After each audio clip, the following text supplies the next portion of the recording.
E se a chave para nossa transformação espiritual não estivesse em um templo super distante, mas bem aí, entre as quatro paredes da nossa própria casa? Hoje, a gente vai explorar essa ideia, que é fascinante, mergulhando nas parábolas do livro Jesus no Lar, uma obra que convida a gente a encontrar o sagrado no nosso dia a dia. Vamos pensar um pouco. Onde é que o verdadeiro trabalho espiritual acontece? Será que é só no silêncio solene de uma igreja durante rituais grandiosos? Ou, quem sabe, seja no meio daquela confusão organizada de um jantar em família? A resposta para essa pergunta pode mudar completamente o jeito que a gente encara a vida. Vamos ser sinceros, para muita gente, figuras como Jesus parecem estar num pedestal, quase intocáveis, né? As histórias estão em livros antigos, os ensinamentos são debatidos por teólogos, e tudo isso pode soar muito, muito distante da nossa rotina de trabalho, das contas para pagar, dos desafios em família. A gente vê ele como um reformador histórico, um tema para debates, ou quem sabe um socorro de última hora quando a coisa aperta. Mas é aí que está o paradoxo. Será que ao colocar essas figuras em papéis tão grandiosos, a gente não acaba sem querer criando uma barreira? Uma barreira que impede uma conexão real, prática com a mensagem no nosso cotidiano? É exatamente aqui que a perspectiva muda, e muda radicalmente. A proposta do livro Jesus no Lar é ousada.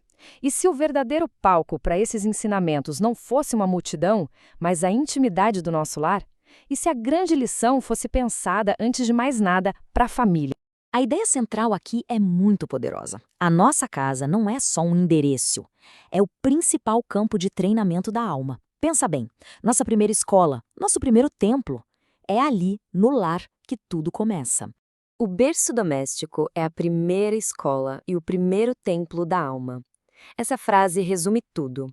É dentro de casa que a gente aprende as lições que nenhum outro lugar pode ensinar. É ali que temos a chance de praticar de verdade a paciência, o perdão, o amor. É o nosso campo de provas. E a coisa vai ainda mais fundo. A paz mundial, que parece uma meta tão gigante, tão distante, na verdade começa debaixo do nosso próprio teto. É uma ideia e tanto. A paz entre as nações é só um reflexo da paz que a gente cultiva em casa. Afinal, se não conseguimos ter harmonia com as pessoas com quem dividimos a vida, como podemos sonhar com a paz no mundo? Para entender como isso funciona na prática, o livro traz uma parábola incrível, a lição do vaso. Ela fala de algo fundamental. Antes de buscar sabedoria lá fora, a gente precisa preparar o terreno aqui dentro.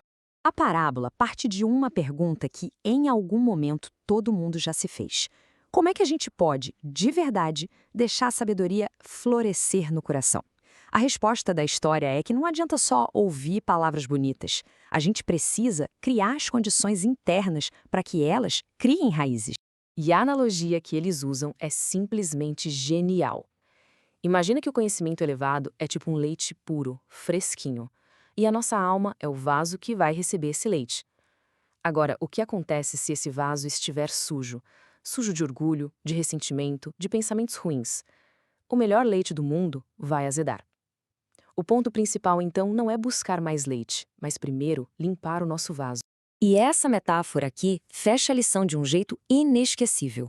O orvalho num lírio-alvo é diamante celeste, mas, na poeira da estrada, é gota lamacenta. É a mesma água, mas com dois destinos completamente diferentes. O valor da sabedoria que a gente recebe depende totalmente da pureza do coração que acolhe. Ok, a limpeza interior é o primeiro passo. Mas e a ação no mundo? Uma outra parábola nos mostra uma verdade surpreendente. A nossa salvação está diretamente ligada à ajuda que a gente oferece aos outros, principalmente nos momentos mais difíceis. Imagina a cena, uma tempestade de neve daquelas, bem violenta. Dois viajantes, lutando contra o frio, encontram uma criança caída, quase congelada. E nesse exato momento, duas formas de ver o mundo batem de frente. A lógica do salve-se quem puder contra o impulso de ajudar, mesmo que isso signifique um risco. O primeiro viajante pensa de forma lógica: eu preciso me salvar. Ele olha para a criança e a vê como um peso, algo que vai atrasá-lo. Então ele segue em frente, apressado, focado só nele mesmo. Mas sozinho, contra a força da nevasca, ele não consegue, ele não resiste. Já o segundo viajante toma uma decisão diferente. Ele se abaixa, pega a criança nos braços e a alinha junto ao peito. E aí, uma coisa incrível acontece. O esforço extra para carregar aquele corpinho e o calor da criança o aquecem.